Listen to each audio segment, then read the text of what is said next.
5 this morning at a building on West Lawrence Street. Investigators now say someone may have intentionally set the fire. Dan Levy is in Albany with the latest. Dan.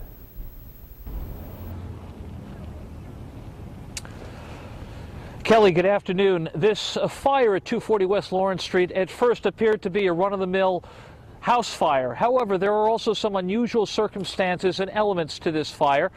Let me explain what happened here. This building right next door to the Methodist Church on West Lawrence Street burned at 5 o'clock this morning. The building itself is owned by the church, but inside the building is the headquarters for RISE, which is a not-for-profit acronym that stands for Refugee and Immigrant Support Services. It's an organization that's been around for many years here in Albany, and it assists about 150 immigrant families to assimilate into the community.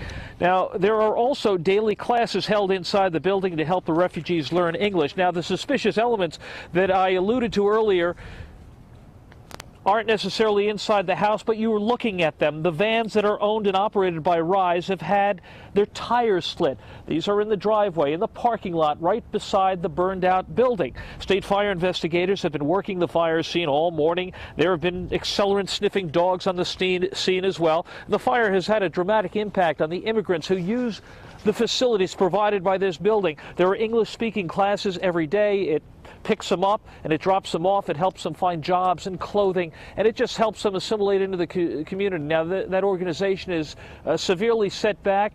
The executive director is in there working on a contingency plan. I've spoken with her. You will hear from her coming up in later editions of News Channel 13. For now, we're live outside a suspicious fire on West Lawrence Street in Albany. Kelly, back to you. All right. Thank you, Dan.